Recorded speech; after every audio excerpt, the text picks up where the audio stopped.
நாம் புரிந்து கொள்ள வேண்டும். இங்கே யூதன் என்றும் கிரேக்கன் என்றும் அடிமை என்றும் எந்த ஒரு வித்தியாசமும் கிடையாது.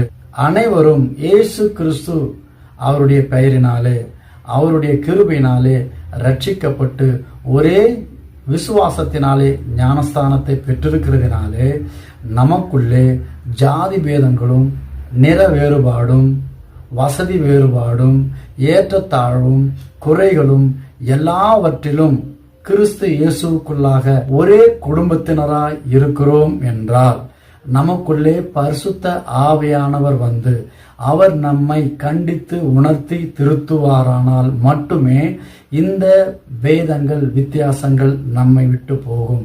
ஆகையினாலே பரிசுத்த ஆவியானவருடைய வருகை ஒவ்வொரு தேவனுடைய பிள்ளைகளுக்கும் அவசியமானதாகவும் இன்றியமையாததாகவும் இருக்கிறதை நாம் இங்கே பார்க்கிறோம்.